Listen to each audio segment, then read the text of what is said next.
It's me.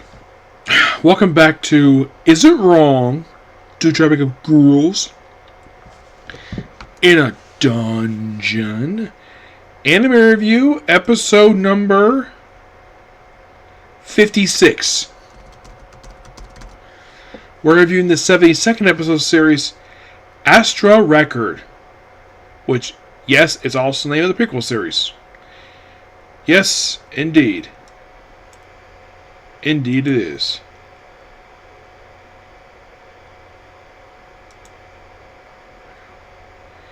Yeah, and last time I did this was just back in December. Yes, it was just like a little over a year ago. Not a year. It was basically like back in late December. So it's been like a little over a month. I'd say it's been like, let's see. How long has it been since basically the last episode came out? According to the calendar. Let's see. Well, last time I thought it was the 21st. So it's been one. Let's see. Nope. It has been 1, 2, 3, 4, 5, 6, 7, 8. So it's been like about 2 months since I last did a review. And like I mentioned last time, the main reason why that I have not done a review of this thing in about 2 months is because the anime went on hiatus because of production issues. And it was the second time it happened. Though, here's the weird thing. The return date was supposed to be, the rumor I heard was supposed to be April, which was the same time One Piece was going to come back from its break, whatever. And then I saw a leak that, it's actually come back in February. Like, I guess they fixed their production issues that quickly, because it was supposed to be about 4 months. They finished it with 2. Like, wow. That's something. I did not expect that. That was kind of weird. I did not really expect that. It is kind of, like I said, it's weird, the fact that it took 2 months. Now, what the production issues were, I'm guessing it was probably on the animation front. It was not the scripts. I highly doubt that it was the scripts adapting the book, which, by the way, were the adapted from this very book, which they start adapting now with chapter 9 of this book, which is the longest chapter of the whole book. This chapter is over 200 pages. If you're curious, the chapter starts on page 192. The epilogue does not come until chapter 421. That is 200 and about 19 pages. That's a long chapter. By the way, not the first time I read a chapter that long. I actually read a Star Trek book where they had a chapter that was 100 pages in that one. Or some chapters like a page. Yeah, it was a Deep Space Nine book on gambling. So, I'm glad it's back. And for some reason, when they came back, I saw the release date schedule for this thing, is that apparently they said release 2 episodes. Yes, 2. 2 this week, but next couple weeks basically it's going to be 2, just 1 apiece, and then we're done. The season only had 4 episodes left to go. It did not need a break at all. Like, the season was almost done. Like, my only guess is what was going on is that the animation team probably was running behind schedule. I'm not sure. It's a possibility. JC's dad probably is I'm not sure what's going on there with that one. But, of course, last year, it was one of several anime last year that had to go on hiatus due to production issues. Of course, was this one, Astraea, which came back. Of course, that one came back in 3 weeks. One Piece, so it's kind of understandable with that one. Our Last 3 Rise in the World. Yeah, these 4 anime, which I was watching, all had to go on hiatus because of production issues. Yes, which could be code for that there's probably my theory is that there probably was either a pay dispute or they were falling behind schedule. massively behind the schedule. That's probably what happened here. I've not seen our last two rounds that will come back yet. I've not heard anything at all. It's been basically the company that makes that one. It's been crickets for months. As for when the anime has come back, no one knows. It's a complete mystery. This one, they at least put out updates. This one, yes, because I've seen updates for online that it's coming back. Like I said, first was April, and then I saw February 8th, which I'm like, really? And then here's the weird thing: they released February 7th, which they just released the same week as Returning ReZero. That was technically not a production thing for that one.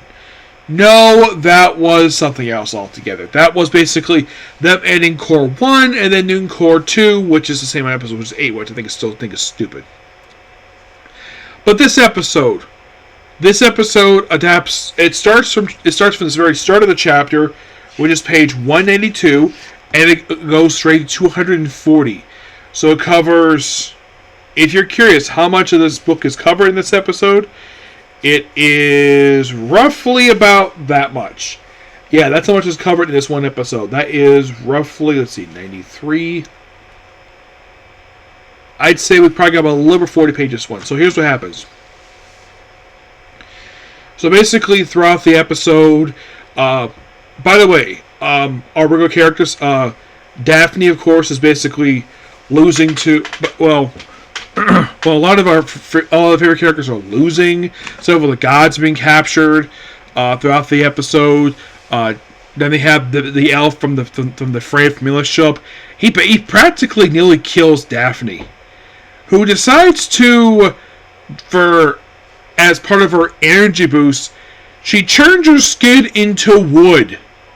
Which I'm sure this is probably a nod to the original story related to Daphne. And she mentioned, it was actually Apollo's idea for this to happen. Yes, Apollo, who in the original story was in love with her. Yes, he was in love with Daphne, and he chased her. So the only way to stop him from chasing her was to have Zeus turn her into a tree. That's the classic Greek story for that one.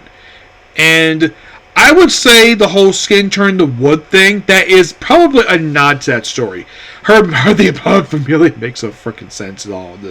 In terms of the character of Greek mythology, in terms of the character of the series, it's fine. And of course, Cassandra basically is healing her, and Cassandra had their son there both that because basically she was not doing too well. Basically, it looked like when the elf from the Freya Familia showed up and he was battling Daphne, she was like, her limb's about to fall off. Damn, it was crazy. Oder basically is beating the crap out of Belle half the episode. And Belle was like bleeding he's being like a stuffed pig. Oh my gosh, it's insane. Like, this episode probably had more blood than the entire series. Like, Belle is like, his face is covered in blood. Yeah. And of course, Hestia goes someplace else to hide. Because the Hephaestus and all the other gods get captured when the flowers get removed. But then, of course, basically the coolest moment in the episode, when a wild card comes in, on the side of the Freya Familia, of the Hestia Familia, the Allied army, Ryu shows up. Which, for some people, she'd been gone for 5 years. There are some people who knew she was alive.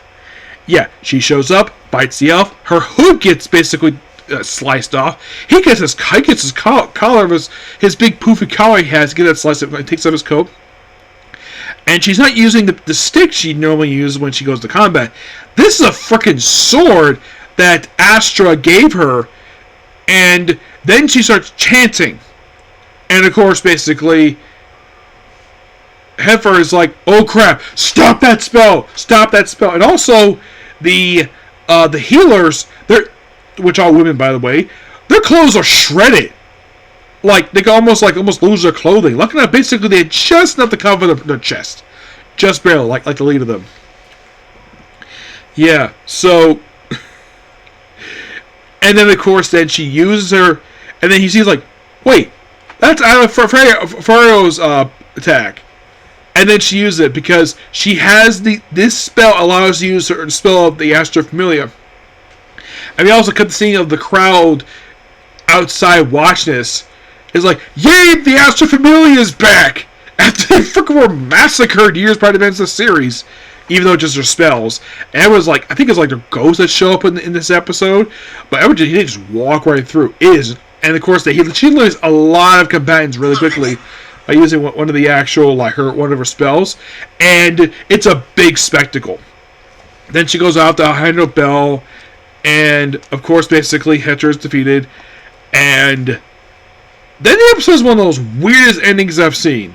Which is from the book, so don't worry. The episode is not altered at all. Hestia, by the way, there's a whole line in the episode where I think it was Hestia was basically told you can't harm Bell. There's a reminder of that. And then their strategist proceeds to fire arrows on the healers. And he's like, rise up, my eternal soldiers. You're like, what happened here? Why did he do that for?